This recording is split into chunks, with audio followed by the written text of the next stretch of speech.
Most killers want to be remembered. Joachim Kroll wanted to disappear. He lived alone in a cluttered apartment, cooked strange stews at night, and barely spoke above a whisper. Neighbors called him odd but harmless. No one suspected the shy, stammering factory worker was quietly feeding on the missing. For over 2 decades, women and girls vanished across the Ruhr region of West Germany. Some were found strangled near rivers or railways.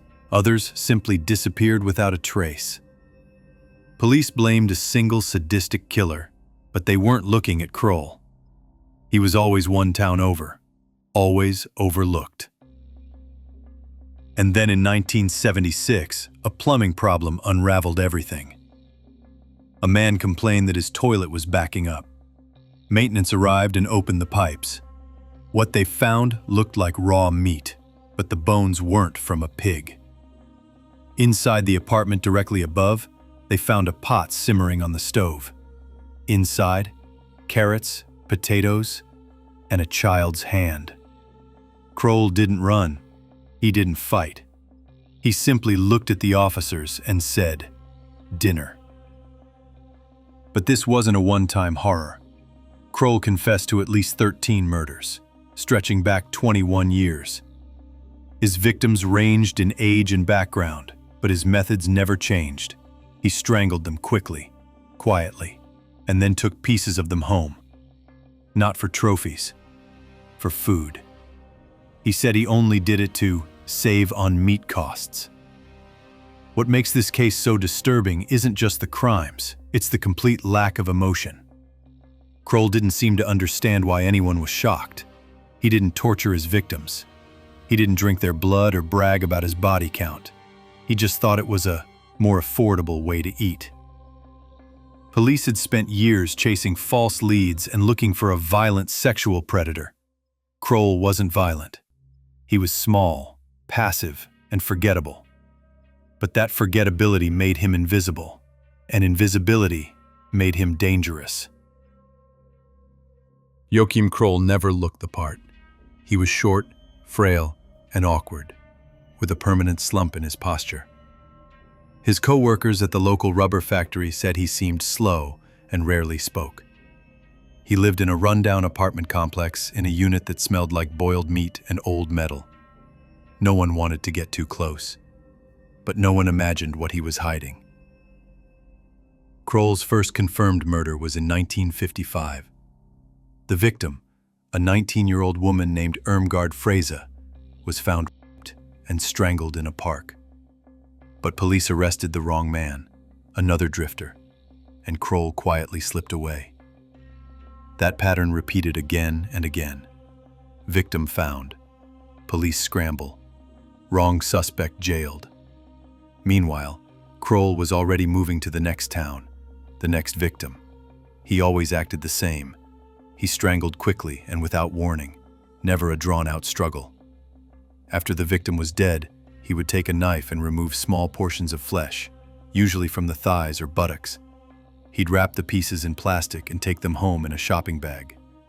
There was no rage, no frenzy, just routine. During interrogation, police were stunned by how casually Kroll explained it all.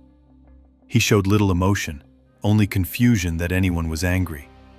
"Meat is expensive," he said. "I only took a little." He claimed he never killed out of hatred. He just wanted food. But that wasn't entirely true. Some of his victims were children. Some were assaulted before death. When officers pushed back on his budget meat story, Kroll admitted to urges he couldn't help. In private, psychologists determined that he had severe developmental delays and may not have fully understood the weight of what he had done.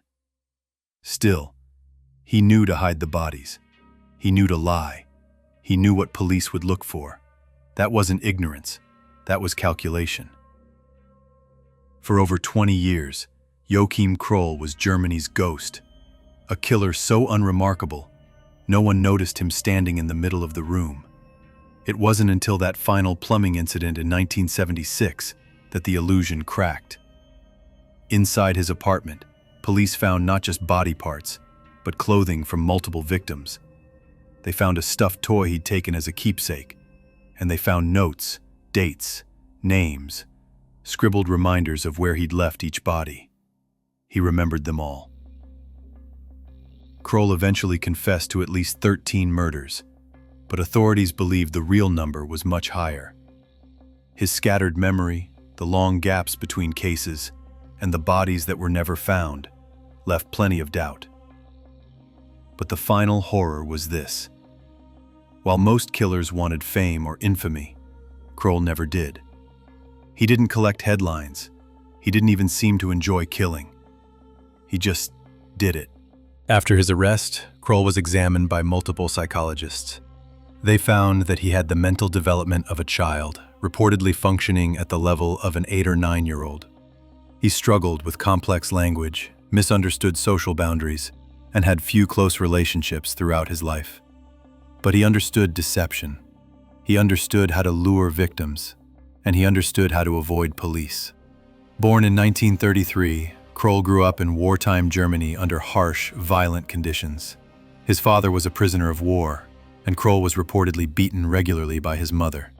By the time he reached adulthood, he was already displaying disturbing behavior, killing animals, peeping into windows, and exhibiting sexual dysfunction. His early warnings were ignored, and in a post-war society already overwhelmed by reconstruction and trauma, a quiet, awkward man like Kroll slipped easily through the cracks.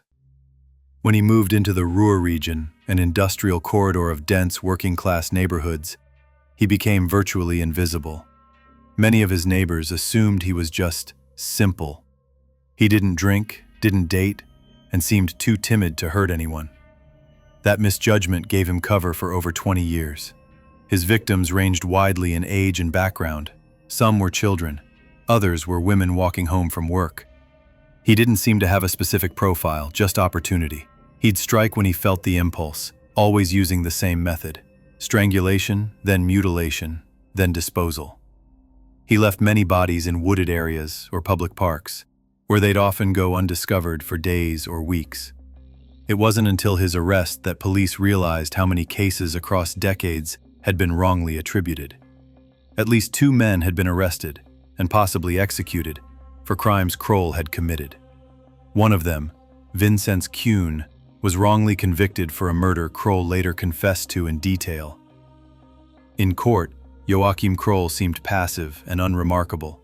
He didn't plead insanity. His legal team didn't even try. In 1982, he was sentenced to life in prison. He died behind bars in 1991 of heart failure. No final words, no signs of remorse, no explanation beyond what he'd already given. "I just wanted meat." Even today, Kroll is less known than other serial killers of his time, largely because he didn't seek headlines. There were no dramatic manifestos, no taunting of police, just a long, quiet stretch of killings, hidden beneath the noise of everyday life. He wasn't a monster you'd spot in a crowd. He was the neighbor who nodded politely, the man who lived alone, the one you barely noticed, until the pipes backed up, revealing the horrors hidden just beneath the surface. For more chilling true crime stories, subscribe to Abstract Pulse and join us in uncovering the darkness.